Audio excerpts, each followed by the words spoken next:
तर आपल्या इथे बघा सामान्य ज्ञान आपल्याला परीक्षेमध्ये असलं पाहिजे. प्रत्येक प्रश्न हे सामान्य ज्ञान आपल्याला जर माहिती असेल, तर आपल्याला परीक्षेमध्ये वेगवेगळ्या पद्धतीमध्ये वेगवेगळ्या क्षेत्रातील प्रश्न येत असतात आणि प्रत्येक प्रश्नाची पारख आपल्याला असली पाहिजे आणि परीक्षेमध्ये येणारा किंवा तुम्ही जे पुस्तक वाचत असणार किंवा लेक्चर करत असणार, ते सगळेच प्रश्न हे खूप महत्त्वाचे असतात. त्यामुळे प्रत्येक प्रश्नाची उजळणी झाली पाहिजे. तर आज आपण इथं बघूया, आपण इथं आपल्या फलकावरती काही प्रश्न आपण मांडलेले आहेत. त्या प्रश्नाची आपण माहिती घेणार आहोत सविस्तरपणे. लक्षात आलं का? तर ती माहिती आपण सविस्तरपणे घेऊया. बघा प्रश्न वाचून घ्या.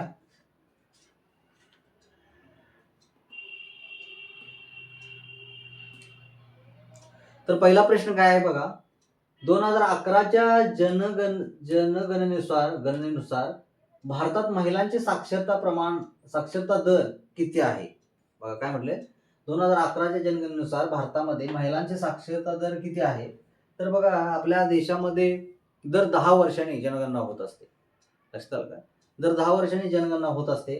तर आपल्याकडे आता 2025 ला सुद्धा अभ्यासक्रमामध्ये जे प्रश्न विचारले जातात किंवा माहिती जे आपण घेत असतो किंवा लोकसंख्येची आकडेवारी सांगत असतो, ती 2011च्या जनगणनेनुसारच सांगत असतो आपल्याला.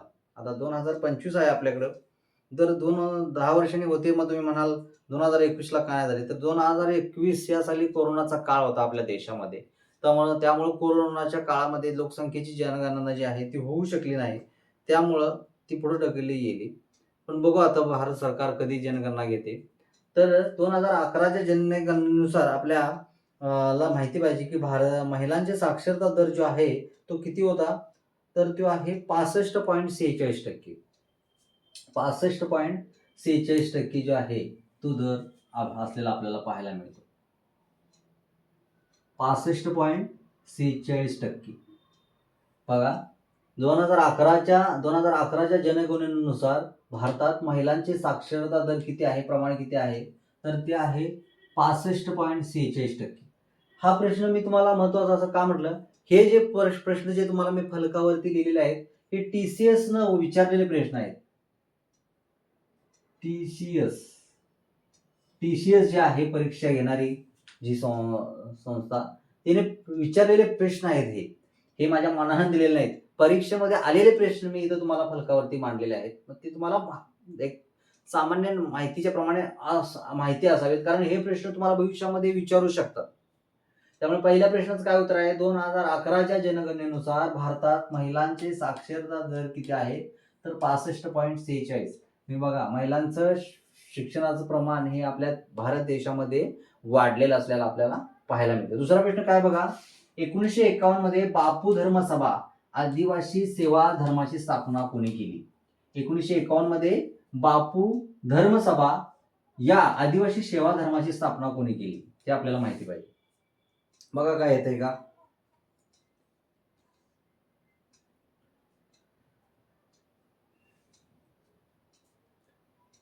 तर याचं उत्तर आहे राजमोहिनी देवी. याचं उत्तर काय आहे?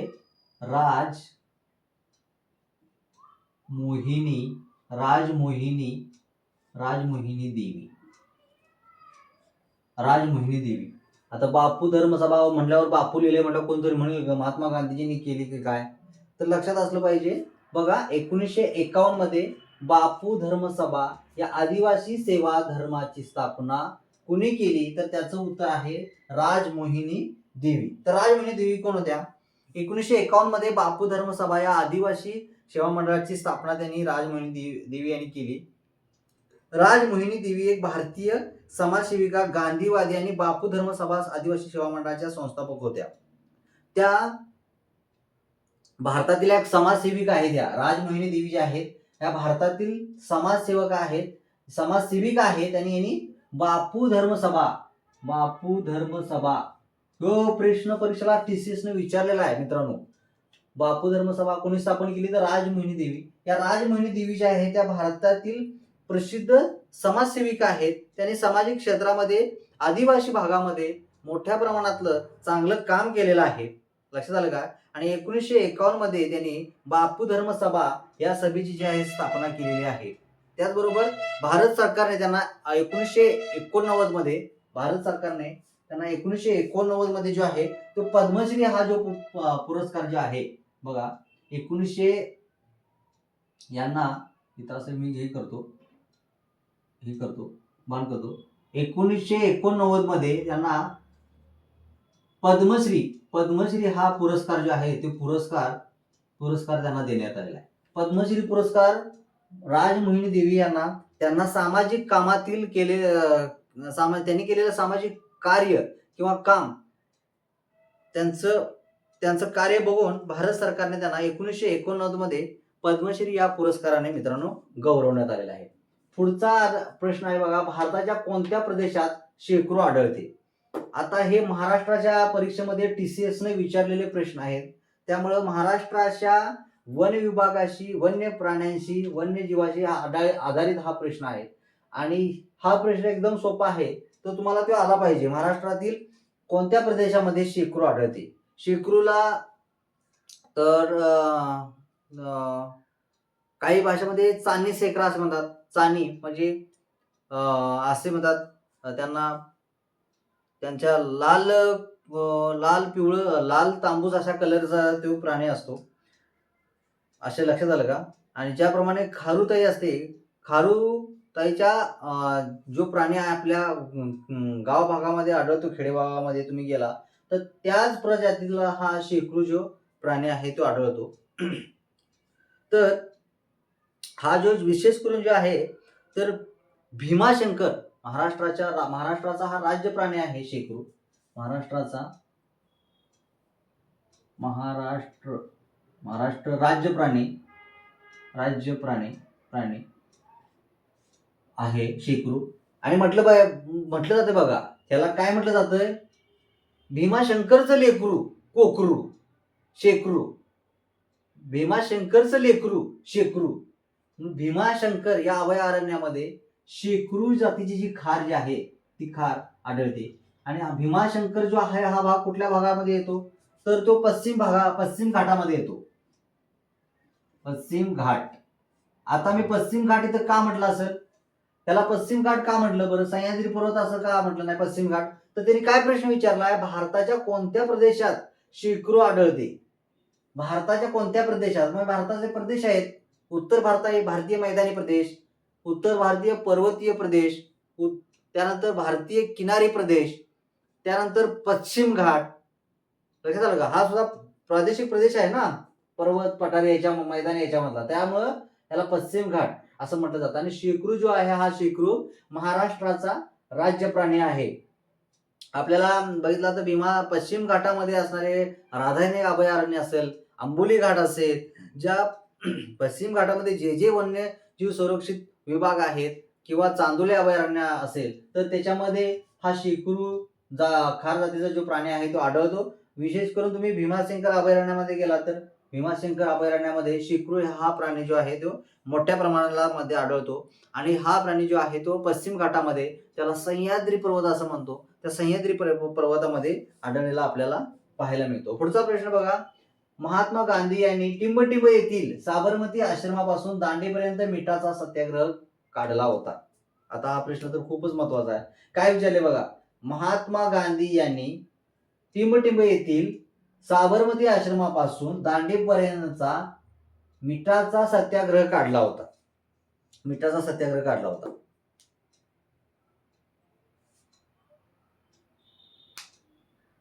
म्हणजे आता त्यांना सांगायचं आहे की साबरमती जे आहे ठिकाण, साबरमती आश्रम जे आहे हे कुठं आहे हे पहिल्यांदा माहिती पाहिजे. लक्षात आलं का? महात्मा गांधी यांनी टिंबटिंब येथील साबरमती आश्रमापासून दांडीपर्यंत मिठाचा सत्याग्रह काढला होता. म्हणजे साबरमती आश्रम हा कुठं आहे? गुजरातमध्ये आहे. तर गुजरातमध्ये कुठं आहे? तर गुजरातमध्ये अहमदाबाद. गुजरातमध्ये कुठं? अहमदाबाद या ठिकाणी जो आहे. म्हणून बघा, गांधी यांनी अहमदाबाद येथील साबरमती आश्रमापासून दांडीपर्यंतचा मिठाचा सत्याग्रह काढला होता. हेही आपल्याला माहिती पाहिजे. तर महात्मा गांधींनी अहमदाबाद येथील साबरमती आश्रमावरून दांडेपर्यंत मिठाचा सत्याग्रह काढला होता. महात्मा गांधींच्या नेतृत्वाखाली भारतीय स्वातंत्र्य लढ्यात झालेला मिठाचा सत्याग्रह भारतातील तत्कालीन ब्रिटिश शासनाने मिठासारख्या जीवनावश्यक गोष्टीला लावलेल्या विरोधात 1930 साली घडलेला हा सत्याग्रह होता. हा सत्याग्रह कधी काढला तर 1930 साली. 1930 साली मिठाचा सत्याग्रह. आज आपण आपल्या जेवणामध्ये प्रत्येक वेगवेगळ्या कंपनीचे मीठ वापरतो. लक्षात आलं का? अंकुर मीठ असे वेगवेगळे मोठे मिठाचे प्रकार आहेत. पण मित्रांनो, ज्यावेळी इंग्रजांची राजवट आपल्या देशामध्ये होती त्यापर्यंत आपल्याला मीठ सुद्धा आपल्या आहारामध्ये वापरण्याचा अधिकार नव्हता. म्हणजे काय अवस्था केली असेल त्यांनी बघा इंग्रजांनी आपली. लक्षात आलं का? आणि मिठाचा सत्याग्रह आपल्याला करावा लागला. मीठ आपल्याला जीवनावश्यक गोष्टीसाठी आवश्यक आहे. त्यामुळे मीठ सुद्धा आपल्याला जीवनामध्ये असावं लागतं. त्यासाठी त्यांनी मीठ आपल्याला मिळवण्यासाठी त्यासाठी सुद्धा महात्मा गांधी यांनी 1930 साली मित्रांनो सत्याग्रह केलेला आहे. आणि हे प्रश्न काय विचारलाय महात्मा गांधी यांनी? टिंबटिंब येथील साबरमती आश्रमापासून दांडेपर्यंत मिठाचा सत्याग्रह काढला होता. तर साबरमती जो आश्रम जो आहे तो अहमदाबाद मध्ये आहे. आणि अहमदाबाद हे ठिकाण गुजरात राज्यामध्ये आहे. आणि गुजरात या राज्याची राजधानी कुठली आहे हो? गुजरातची राजधानी गुजरातची राजधानी कुठली आहे हो? गुजरातची राजधानी आहे गांधीनगर. ही आपल्याला माहिती पाहिजे. गुजरातची राजधानी कुठली आहे? गांधीनगर. हेही आपल्याला माहिती पाहिजे. एकच मिनिट. तर पुढचा प्रश्न वाचा तोपर्यंत. पुढचा प्रश्न काय म्हणलाय? भारतीय राज्यघटनेतील कोणती तरतूद जर्मनीच्या घटनेतून स्वीकारण्यात आलेली आहे? तर बघा, आपल्या देशातील जी राज्यघटना जी आहे जगातील सर्वात मोठी राज्यघटना आहे. सर्वात मोठी लिखित राज्यघटना आहे. आणि ही लिखित राज्यघटना तुम्ही बघितला तर आपल्या देशामध्ये डॉक्टर बाबासाहेब आंबेडकर यांनी लिहिलेली आहे. डॉक्टर बाबासाहेब आंबेडकर यांना काय म्हणलं होतं? शिल्पकार, राज्यघटनेचे शिल्पकार,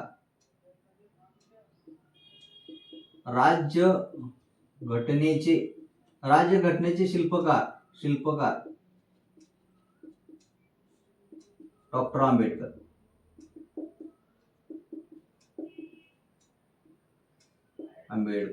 हे आपल्याला माहिती पाहिजे. तर भारतीय राज्यघटनेतील कोणती तरतूद जर्मनीच्या घटनेतून स्वीकारण्यात आलेली आहे मित्रांनो? तर आणीबाणीच्या दरम्यान मूलभूत हक्कांचे निलंबन. लक्षात आलं का? आणीबाणीच्या दरम्यान याचं उत्तर काय आहे? उत्तर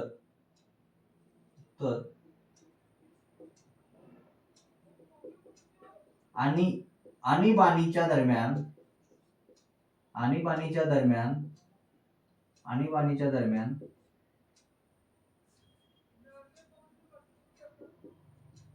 मूलभूत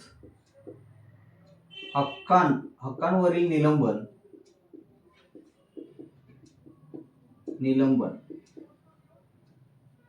आणीबाणीच्या दरम्यान मूलभूत हक्कावरील निलंबन जे आहे हे जर्मनीच्या राज्यघटनेवरून स्वीकारण्यात आलेली तरतूद आहे. म्हणजे जर्मनीच्या राज्यघटनेवरून स्वीकारण्यात आलेली तरतूद ही कोणत्या घटकाशी संबंधित आहे? तर आणीबाणीशी संबंधित आहे. हा आणीबाणी जो आहे तो शब्द आपल्याला माहिती पाहिजे. आणीबाणी लक्षात आलं का? हे आपल्याला माहिती पाहिजे. तर बघा, भारतीय राज्यघटनेच्या आणीबाणी दरम्यान मूलभूत हक्काची निलंबनाची तरतूद जर्मनीच्या घटनेतून स्वीकारण्यात आलेली आहे. आणीबाणी संबंधित एकूण 3 उल्लेख आहेत. तर त्याच्यामध्ये बघूया. राष्ट्रीय आणीबाणी 352. लक्षात आलं का? कलम क्रमांक 352. आता हे बघा महत्वाचं आहे. आपल्या देशामध्ये 3 आणीबाणी होतात. एक राष्ट्रीय, 2 राज्य आणि 3 आर्थिक. लक्षात आलं का? आर्थिक आणीबाणी. तर राष्ट्रीय आणीबाणी किती? 352 कलम. त्यानंतर राज्य आणीबाणी किती आहे? 356. आणि आर्थिक आणीबाणी काय आहे? 360. हे बघा, राष्ट्रीय आणीबाणी 352, राज्य आणीबाणी 356 आणि आर्थिक आणीबाणी 360. आपल्या देशामध्ये राष्ट्रीय आणीबाणी लागू झालेली आहे. लक्षात आलं काय? राज्य आणीबाणी पण लागू झालेली आहे, पण आर्थिक आणीबाणी अजून लागू झालेली नाही. आपल्या देशामध्ये कुठली आणीबाणी लागू झालेली नाही आतापर्यंत. आर्थिक आणीबाणी आतापर्यंत देशामध्ये, भारत देशामध्ये लागू झालेली नाही. पण राष्ट्रीय आणीबाणी लागू झालेली आहे इंदिरा गांधींच्या काळामध्ये, आणि राज्य आणीबाणी पण लागू झालेली आहे. पण आर्थिक आणीबाणी जी आहे त्या आर्थिक आणीबाणी अजूनपर्यंत लागू झालेली नाही. त्यामुळे ह्या प्रश्नाचं उत्तर काय आहे? भारतीय राज्यघटनेतील कोणती तरतूद जर्मनीच्या घटनेतून स्वीकारण्यात आलेली आहे? तर आणीबाणी विषयक तरतूद. हे असले आपल्याला माहिती पाहिजे. पुढचं काय म्हटलंय? दर्पण हे मराठी वृत्तपत्र कोणी सुरू केले? दर्पण, दर्पण म्हणजे काय हो? दर्पण म्हणजे काय? दर्पण याला काय म्हणतात? मेरे दर्पण तुम हो, दर्पण आरसा. दर्पण म्हणजेच आरसा. दर्पण म्हणजे आरसा. दर्पण हे वृत्तपत्र कोणी सुरू केलं? तर बघा, दर्पण हे वृत्तपत्र बाळशास्त्री जांभेकर यांनी सुरू केलेलं आहे मित्रांनो. बाळशास्त्री जांभेकर,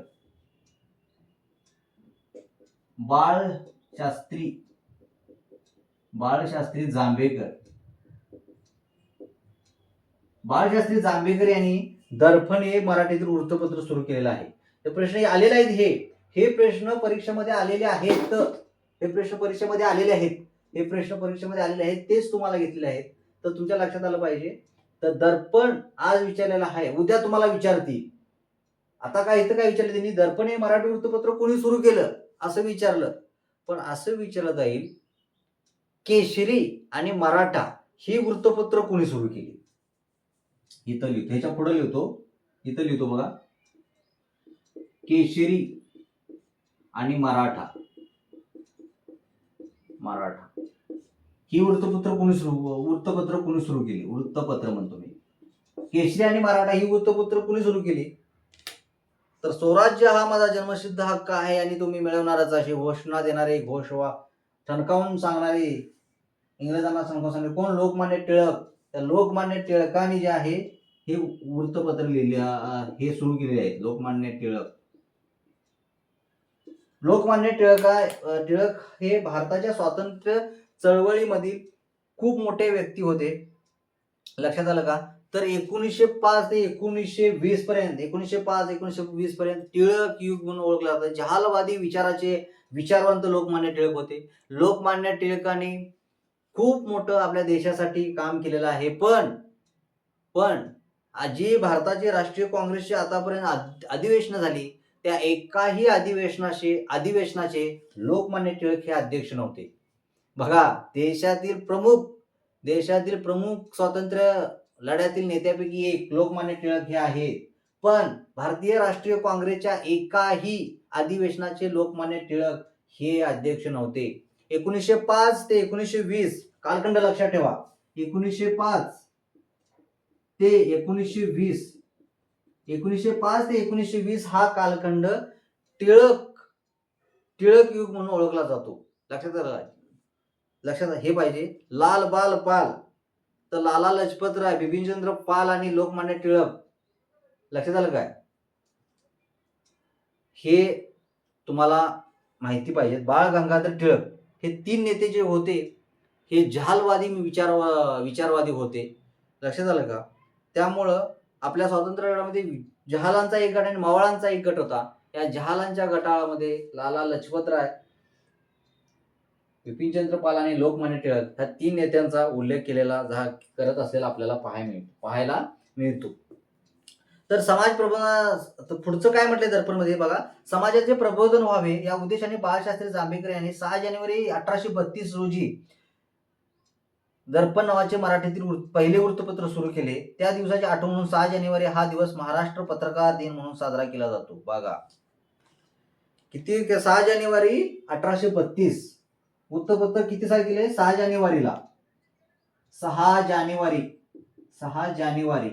जानेवारीला दर्पण वृत्तपत्र मराठीतील पहिलं वृत्तपत्र सुरू केलं 6 जानेवारीला.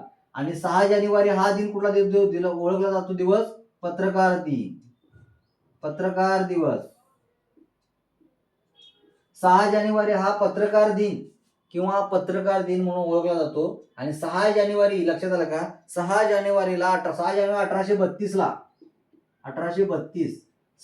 1832 ला दर्पण हे मराठीतील वृत्तपत्र बाळशास्त्री जांभेकर यांनी महाराष्ट्रामध्ये चालू केलेलं आहे, हेही आपल्याला माहिती पाहिजे. पुढं काय म्हणले बघा, निळीचा सत्याग्रह कोणत्या राज्यात केला होता? इंग्रज काय करत होते, त्यांना त्यांच्या कच्चा माल त्यांना पाहिजे होता. मग कच्च्या मालासाठी बाजारपेठच भारत होती ना. मग त्यांना जे आवश्यक तो माल आहे किंवा जे उत्पन्न ज्याचं घ्यायचं आहे ते लोकांना बळजबरी घ्यायला लावत होते. लक्षात आलं का? तर त्यामुळे तुम्हाला माहिती पाहिजे, बंगालमध्ये बंगाल, पश्चिम बंगाल आणि बांगलादेश जो आहे तो पहिला बंगाल प्रदेश म्हणून ओळखला जातो. आज त्याचा बंगालचं पश्चिम बंगाल आणि पूर्व बंगाल असे त्यावेळी फाळणी केली गेली. आता पूर्व बंगालचा बांगलादेश हा नवा देश पाकिस्तान या देशापासून तयार झाला आणि पश्चिम बंगाल आपल्या देशातील एक पूर्वेकडील राज्य आहे. तर निळीचा सत्याग्रह कोणत्या राज्यात केला गेला? तर निळीचा सत्याग्रह हा बंगाल मध्ये केला. आता राज्यात विचारलं तर पश्चिम बंगाल येणार, लक्षात आलं का? आणि प्रांत विचारलं तर बंगाल असे येणार. आणि हे पूर्वेकडील जे आहे ते राज्य आहे. आज या पश्चिम बंगालच्या मुख्यमंत्री ज्या कोण आहेत, तर त्या ममता बॅनर्जी या पश्चिम बंगालच्या मुख्यमंत्री आहेत. त्यांचा पक्षाचं नाव काय आहे तर तृणमूल काँग्रेस. हेही माहिती पाहिजे आपल्याला की बंगालमध्ये काय आहे. तर बंगाल हा भारताच्या पूर्वेकडील घटक राज्य आहे. बंगालची राजधानी कुठली आहे? तर बंगालची राजधानी कोलकाता आहे.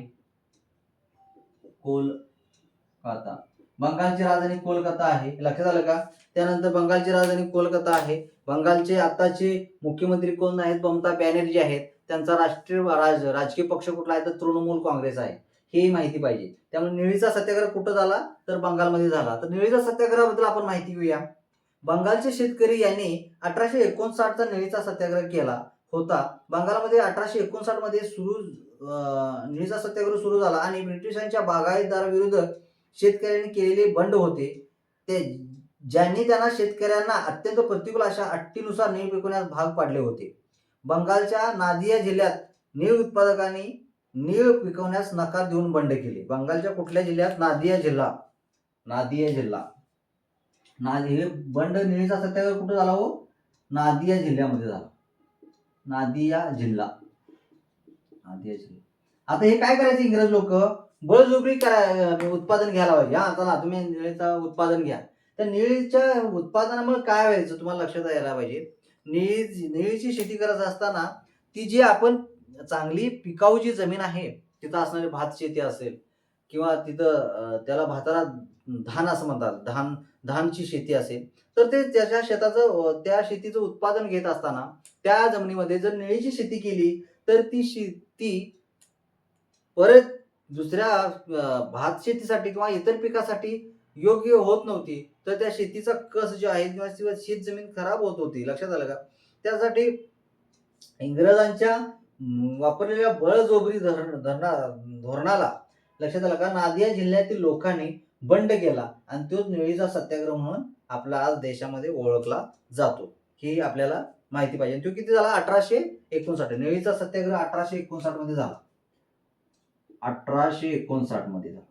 1859 मध्ये निळीचा सत्याग्रह झाला. पुढं काय बघा, महाराष्ट्रातील कोणत्या समाजसुधारकाने आनंदवनची स्थापना केली? हा तर इतका सोपा प्रश्न आहे. हे प्रश्न आलेले आहेत परीक्षेमध्ये. निळीचा सत्याग्रह, तुम्ही असं वाटेल निळीचा सत्याग्रह कोणत्या राज्यात केला, हा तर सोपा प्रश्न दिलाय, असा प्रश्न येतात का?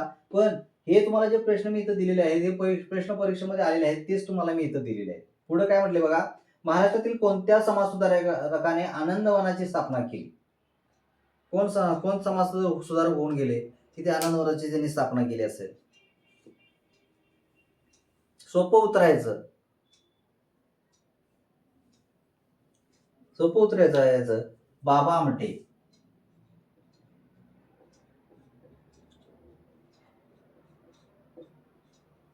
बाबा आमटे जे समाज सुधारक आपल्या महाराष्ट्रातील आहेत, त्यांनी महाराष्ट्रामधील गडचिरोली जिल्ह्यामध्ये आनंदवनाची स्थापना केली. कुष्ठरोगांसाठी महत्वाचं खूप मोठं काम, समाजामध्ये आदर्श घडवून देणारं काम जे आहे ते बाबा आमटे यांनी केलेलं आहे. आणि महाराष्ट्रामध्ये समाज सुधारकाच्या क्षेत्रामध्ये एक अग्रगण्य घेतलं जाणारं नाव म्हणजे बाबा आमटे. लक्षात आलं का? त्यांनी आनंदवन या कुष्ठरोग आश्रमाची स्थापना केलेली आहे आपल्याला पाहायला मिळते. आणि आज ते आपण संपूर्णपणे सगळीकडे आपण त्याची माहिती सुद्धा आहे. बाबा आमटे हे नाव जे आहे ते महाराष्ट्र राज्यातील खूप मोठं सामाजिक क्षेत्रामध्ये, लक्षात आलं का, काम केलेलं नाव आहे. त्याचं पूर्ण नाव होतं मुरलीधर देवीदास आमटे आणि त्यांना मुरलीधर देवीदास आमटे या नावाने देखील ओळखलं जात होतं आणि त्यांना दुसरं टोपण नाव बाबा आमटे या नावाने देखील ओळखलं जातं. कुष्ठरोगांच्या सेवेसाठी चंद्रपूर महाराष्ट्रामध्ये, गडचिरोली म्हटलं, चंद्रपूर महाराष्ट्रामध्ये या आनंदवनची स्थापना केली होती. ते कुष्ठरोग्यासाठी आणि समाजातील उपेक्षितांसाठी खूप झटले. बाबा आमटे यांना आधुनिक भारताचे संत या नावाने गौरवले आहे. बघा, बाबा आमटे जे आहे त्यांना आधुनिक महाराष्ट्राचे संत, प्रश्न येऊ शकतो भविष्यामध्ये. आधुनिक महाराष्ट्राचे संत, आधुनिक महाराष्ट्राचे संत कोण असं विचारलं जाईल तर त्या प्रश्नाचं उत्तर आहे बाबा आमटे. बाबा आमटे जे आहे ते आधुनिक महाराष्ट्राचे संत म्हणून ओळखले जातात. लक्षात आलं का, हे आपण माहिती घेऊ. पुढचा पहिला प्रश्न काय बघा, परत एकदा रेफर करूया. 2011च्या जनगणनेनुसार भारतात महिलांचे साक्षरता प्रमाण किती आहे तर 65.46%. 1951 मध्ये बापू धर्म सभा आदिवासी सेवा धर्माची स्थापना कुणी केली? राजमोहिनी देवी. पुढं, भारताच्या कोणत्या प्रदेशात शेकरू आढळते तर महाराष्ट्राचा तो राज्य प्राणी आहे आणि त्याला पश्चिम घाटामध्ये शेकरू हा प्राणी आढळतो. महात्मा गांधी यांनी टिंबटिंब येथील साबरमती आश्रमापासून दांडीपर्यंतचा मिनिटाचा सत्याग्रह काढला होता तर ते ठिकाण आहे अहमदाबादमध्ये 1930 साली साबरमती आश्रमापासून दांडी यात्रा सुरू केली आणि अहमदाबाद हे शहर गुजरात या राज्यामध्ये आहे. भारतीय राज्यघटनेतील कोणती तरतूद जर्मनीच्या घटनेतून स्वीकारण्यात आली तर आणीबाणी विषयक तरतूद. आणीबाणीमध्ये 3 प्रकारची आणीबाणी असतात. एक राष्ट्रीय आणीबाणी, दुसरी राज्य आणीबाणी आणि तिसरी आर्थिक आणीबाणी. राष्ट्रीय आणीबाणी कलम क्रमांक आहे 352, राज्य आणीबाणी कलम क्रमांक आहे 356 आणि आर्थिक आणीबाणी कलम आहे 360. पुढचा प्रश्न, दर्पण हे मराठी वृत्तपत्र कोणी सुरू केले तर दर्पण या शब्दाचा समानार्थी शब्द कुठला आहे तर आरसा. आणि दर्पण हे वृत्तपत्र बाळशास्त्री जांभेकर यांनी सुरू केलं आणि ते 6 जानेवारी 1832 रोजी सुरू केलेलं आहे. आणि 6 जानेवारी 1832 रोजी दर्पण हे वृत्तपत्र बाळशास्त्री जांभेकर यांनी सुरू केलं आणि 6 जानेवारी हा दिन पत्रकार दिवस म्हणून ओळखला जातो. तर पुढं, निळीचा सत्याग्रह कोणत्या राज्यात केला तर पश्चिम बंगालमध्ये निळीचा सत्याग्रह केला. पश्चिम बंगाल हे जे राजधानी कोलकाता आहे. पश्चिम बंगालमधील नादिया जिल्ह्यामध्ये 1859 मध्ये तिथल्या नादिया जिल्ह्यातील शेतकऱ्यांनी इंग्रजांविरुद्ध निळीचा सत्याग्रह किंवा उठाव केला आहे. पुढं, महाराष्ट्रातील कोणत्या समाजसुधारकाने आनंदवनची स्थापना केली तर त्याचं उत्तर आहे बाबा आमटे. लक्षात आलं का, तर ते बाबा आमटे यांना आधुनिक महाराष्ट्राचे संत असे म्हटले जाते. तर बाबा आमटे यांचं दुसरं नाव आहे मुरलीधर देवीदास आमटे असं येईल. महाराष्ट्रातील कोणत्या समाजाने आनंदवनची स्थापना केली आणि बाबा आमटे नाव नसेल तर तिथं नाव असेल मुरलीधर देवीदास आमटे. तर ते आपल्याला माहिती पाहिजे. अशा रीतीने हे आजचे जे TCS विचारलेले प्रश्न, झालेले प्रश्न आहेत परीक्षेत आलेले ते आपण अभ्यासले. असेच आपण रोज काही प्रश्नांचा अभ्यास करणार आहोत. त्याच्या माध्यमातून तुमची उजळणी होणार.